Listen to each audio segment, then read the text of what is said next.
Arthur, quick panic. Monday, I moved my whole life into Amazon's bottomless bucket. But my new photo app runs on Google Cloud. Don't tell me I have to move everything back. Relax. Google has a bucket too. It's called cloud storage. Bottomless, 11 nines, the same big idea with a Google accent. Same 11 nines, my photos survived the building fire? Same durability math, multiple copies across multiple buildings, and the counter price is 2 cents per gigabyte, a hair under Amazon's 2.3. Google undercut them by 0.3 of a cent? Cloud pricing is a knife fight, but the real difference isn't the price, it's the shelves. Shelves? 4 storage classes. Picture one kitchen with 4 places to put food: the counter, the pantry, the cellar, and the freezer. Okay, the counter is... Standard. 2 cents a gig, no strings attached.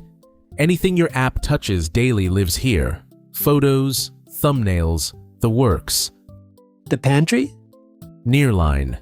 1 cent, half price, for things you touch about once a month. Last month's backups, old invoices. Half price, where's the catch? 2 catches. Everything stays at least 30 days, and you pay a penny per gigabyte each time you take something out. A withdrawal fee for my own stuff? That's the trade in cold storage, cheap to keep, priced to discourage snacking. The cellar, Coldline, is 0.4 cents, 90-day minimum, 2 cents to retrieve. Once a quarter food. And the freezer? Archive, 0.12 cents per gigabyte. That's about $1.20 per terabyte, per month. That's basically the deep freeze deal from Monday. Price-wise, yes. But remember Amazon's deep freezer? The 12-hour wait to thaw your data?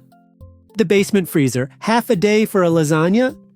Google's freezer is in the kitchen. Archive answers in milliseconds. Same speed as the counter. No thawing step at all.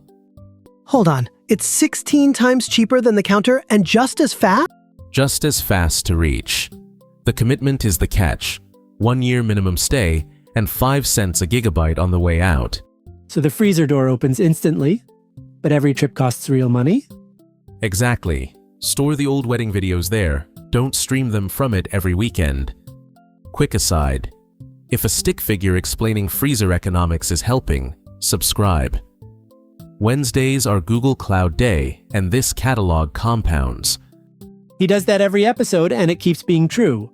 Okay, who decides which shelf everything sits on? Me? You can, per object. Or you flip one switch called Autoclass, and the bucket watches how often each file is touched and re-shelves it automatically.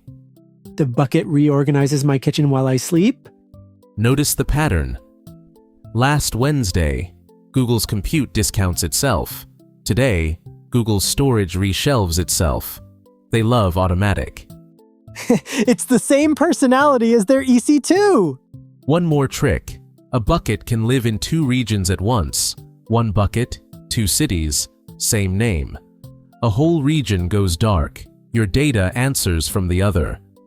What's the 2-city apartment cost? Roughly 30% more. Most apps skip it. The stuff you truly cannot lose doesn't. Now land it, Lucius. Cloud storage is Google's bottomless bucket. Same 11 nines, 2 cents a gig on the counter. 4 shelves, standard, Nearline, Coldline, archive. Colder is cheaper, with minimum stays and withdrawal fees. And Google's freezer answers in milliseconds, just don't snack from it. Perfect. Tomorrow, Terraform, your entire cloud, described in a folder of text files. The YAML habit goes pro.